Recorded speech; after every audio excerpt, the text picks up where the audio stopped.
À l'heure du déjeuner, Christophe et Marie ont l'embarras du choix. On reçoit aussi du sucre, du café, donc c'est stocké là. Le placard est plein, rempli des produits qu'ils viennent d'aller récupérer à l'épicerie solidaire de la ville. Une manière de faire les courses, un peu différente et inédite pour ce couple de commerçants. Ça fait 6 euros par semaine pour tous les deux, ça fait 2 paniers. Et ça représente à peu près 2-3 sacs de courses. Depuis le mois de mars dernier, toute leur vie a été bouleversée. On s'est retrouvés au début du confinement avec des soucis de trésorerie, avec une TVA qui est tombée dès le début du mois d'avril. On s'est retrouvés sans trésorerie perso professionnelle, ni perso et pro. Et du coup, on a dû faire appel aux services sociaux de la mairie pour demander de l'aide. Et là, ils nous ont proposé les paniers solidaires auxquels on va toutes les semaines depuis fin mars, début avril. Lui a 52 ans et est tatoueur. Elle en a 64 et elle travaille dans le salon de son mari.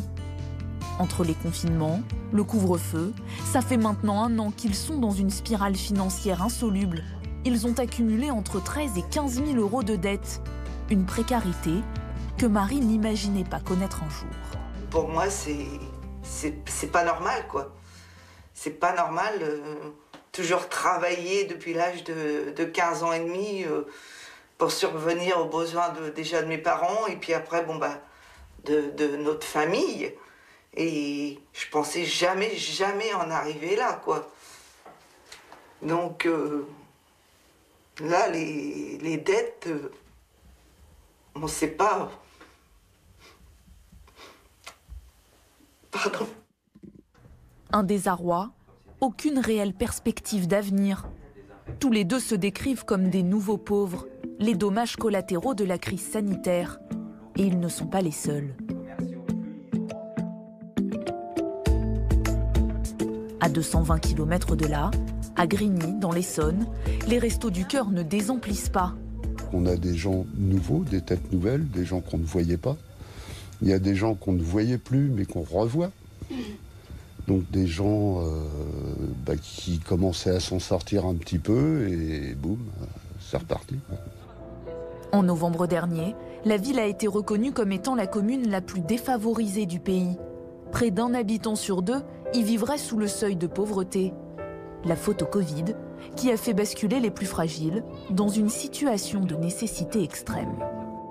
Dès la fin du mois de mars, début avril, nous avons vu ce tsunami, ce tremblement de terre, ce choc extrêmement puissant, puisque nous avons déployé toutes les énergies possibles, notamment sur l'accès alimentaire. Tout le travail que l'on a pu faire ces 6 derniers mois, mais partout en France, c'est de renouer avec des pratiques, d'aller vers les gens, d'être beaucoup moins dans des logiques de guichet, d'attendre les personnes derrière le bureau, mais au contraire d'aller vers. Aller vers ceux qui sont dans le besoin. À bord de sa camionnette, Alain, bénévole à la Croix-Rouge, parcourt chaque matin près d'une centaine de kilomètres. Là, c'est le village de Gélin, là. Et ce jour-là, c'est dans la commune de Mout, 1000 habitants, qu'il vient livrer entre autres les fruits et les légumes à distribuer. Aujourd'hui, je fais la caisse. Je suis une... 2,50. Combien 2,50. 2,50. Toute l'équipe est bien rodée. T'as des pièces de 50 pour pouvoir rendre la monnaie ou pas? Qu'est-ce que t'es prévoyant. En quelques minutes seulement, cette salle municipale a été transformée en supermarché solidaire. Et les premiers clients arrivent. Comment allez-vous aujourd'hui? Gilles, 51 ans, est un habitué. 2 fois par mois, il vient se servir ici.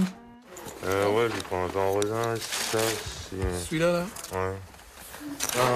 C'est pour faire la vaisselle. Ok, ça marche. Au chômage depuis plus d'1 an, il a du mal à joindre les 2 bouts. Ça me soulage déjà au niveau financier pour niveau alimentation, de ne pas aller acheter dans les grandes surfaces, quoi. Ça me permet d'économiser au moins 15 jours dans le mois. Des économies à plusieurs niveaux. La mobilité qu'ils ont, c'est vraiment bien parce que ça nous évite de faire 60 km pratiquement. Niveau frais gasoil, ça nous économise au moins 120 km par mois, quoi.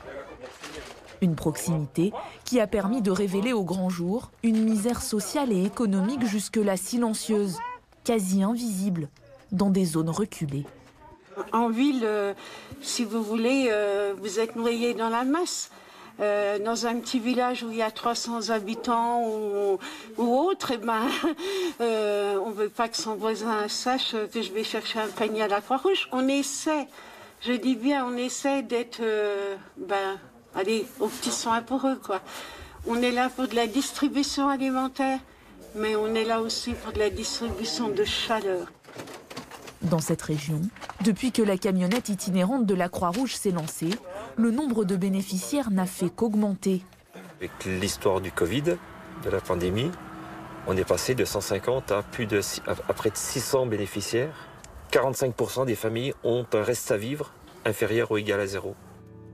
Des familles monoparentales, nombreuses, des retraités ou désormais des jeunes, de plus en plus.